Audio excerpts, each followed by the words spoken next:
زندگی آزمائشوں کا سفر ہے، مگر کسی آزمائش پر ہار مان جانا غلط ہے۔ آزمائشیں تو ہوتی ہی یہ دیکھنے کے لیے ہے کہ تمہیں اپنے رب پر کتنا بھروسہ ہے، تم کتنا صبر کرتے ہو، کب تک اس سے مانگتے ہو، کب تک ثابت قدم رہتے ہو۔ جب تم مسلسل غموں کی وجہ سے پریشان ہوتے ہو تو بندہ مومن مصیبت کا مقابلہ صبر و توکل کے ساتھ کیا کرتا ہے، کیونکہ اللہ کا وعدہ ہے مومن پر برحق ہے اس کے لیے صبر کریں اور دعا کریں۔ اللہ البصیرو ہے، وہ تمہارے ساتھ ہونے والی ہر زیادتی کو دیکھ رہا ہے، وہ بڑا انصاف کرنے والا ہے۔ تم بس اپنا معاملہ اللہ پر چھوڑ کر بے فکر ہو جاؤ کہ وہ خوب جاننے والا ہے۔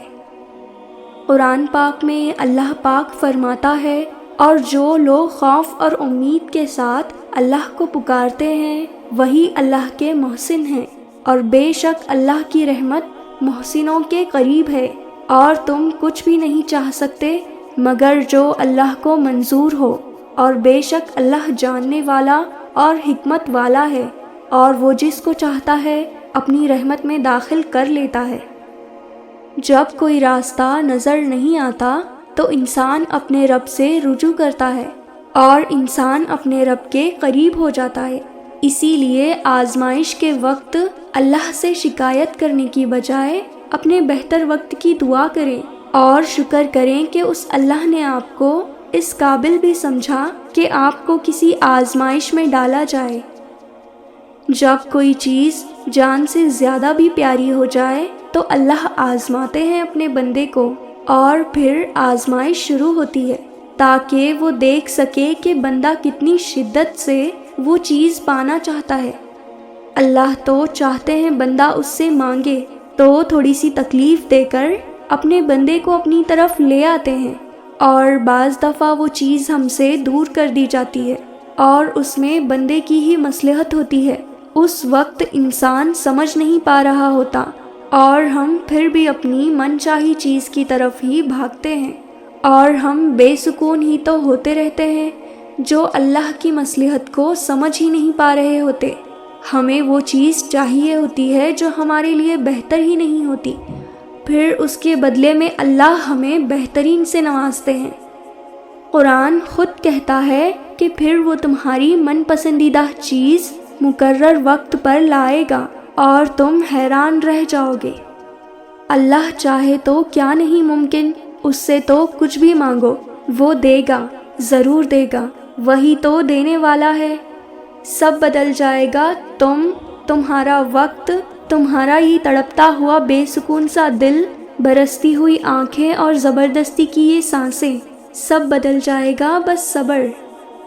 اللہ جب کسی آزمائش یا تکلیف میں ڈالتا ہے تو نکالنے کے وسیلے تو بہت پہلے سے طے ہوتے ہیں، اور جانتے ہو یہ تکلیف، آزمائش ہم پر کیوں آتی ہیں؟ تاکہ ہمارا رتبہ بڑھا سکیں، ہمیں اللہ کی پہچان کروا سکیں۔ وقت اور حالات کبھی بھی ایک سا نہیں رہتے، سب کچھ بدلتا ہے، دکھ خوشیوں میں، آنسو مسکراہٹ میں، بے چینی سکون میں، کیونکہ تبدیلی کائنات کا اصول ہے۔ اللہ کبھی بھی تمہیں مسلسل تکلیف میں نہیں رہنے دیتا۔ اگر وہ ایک ہاتھ سے کچھ لیتا ہے تو دوسرے ہاتھ میں صبر تھما دیتا ہے۔ جو تمہارے دل میں رہتا ہے بھلا وہ تمہارے دل کے موسم سے کیسے واقف نہیں ہوگا؟ وہ بہت جلد اس تکلیف سے بھی تمہیں آزاد کر دے گا جس کی گرفت میں آج تمہارا دل بری طرح سے جکڑا ہوا ہے۔ وہ غم کا موسم سدا نہیں رہنے دیتا۔ چھن جانے والا سب کچھ واپس آ جاتا ہے اور دگنا ہو کر سب کچھ ملتا ہے۔ پھر ہمت نہ ہارو، اٹھو دوبارہ سے۔ وہ وقت دور نہیں جب تمہاری ہر محرومی ختم ہو جائے گی، جب ہر کمی پوری ہو جائے گی، کیونکہ تمہارا صبر تمہاری سب سے بڑی طاقت ہے، اور اس سے بھی بڑی طاقت اللہ پر یقین ہے۔ سنو قرآن پاک میں اللہ تعالیٰ فرماتا ہے، جب کوئی ٹوٹ کر تڑپ کر مجھے پکارتا ہے تو میں اس کی دعا قبول کرتا ہوں، اس کی تکلیف دور کر دیتا ہوں۔ دعا مانگتے ہوئے قبول ہونے یا نہ ہونے کا شک دل میں نہیں رکھتے، کیونکہ پتہ نہیں یہ دعا قبول ہوگی بھی یا نہیں، پتہ نہیں یہ چیز ہمیں ملے گی بھی یا نہیں، پتہ نہیں یہ کام ممکن ہو سکے گا یا نہیں۔ یہ سارے خدشات تو ہماری اپنی ذات کے ہیں، اللہ کی ذات تو اس سے کئی زیادہ وسیع ہے۔ وہ تو معجزوں کا بادشاہ ہے، وہ جب چاہے حالات بدل سکتا ہے، وہ جب چاہے دل بدل سکتا ہے، وہ جب چاہے لا حاصل سے نواز سکتا ہے، وہ جب چاہے نصیب بدل سکتا ہے۔ اللہ وہ کر سکتا ہے، وہ سب کچھ کر سکتا ہے جو تم نہیں کر سکتے۔ تو جس کی ذات لامحدود ہے، اس سے محدود دعائیں کیسی؟ اپنے اعمال دیکھ کر نہیں، اس کی شان دیکھ کر مانگو۔ جس نے تمہیں بنایا ہے، اس سے بہتر تمہیں کوئی نہیں سمجھ سکتا۔ یاد رکھو، کائنات میں ایسا کچھ بھی نہیں جو ہمارا رب نہیں کر سکتا۔ کائنات میں ایسا کوئی زخم نہیں جسے اللہ بھر نہیں سکتا۔